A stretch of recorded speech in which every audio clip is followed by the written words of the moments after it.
Bal arısının ailəsi. Bal arıları ailə şəklində olur. Bu ailədə hərənin öz işi, öz vəzifəsi var. Arı ailəsində minlərlə arı yaşayır. Lakin ana arı bircə dənə olur.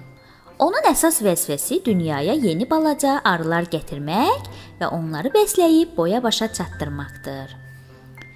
Kəşfiyyatçı arı gedib çölü çəməni gəzir və pətəyə ailənin evinə qayıdır.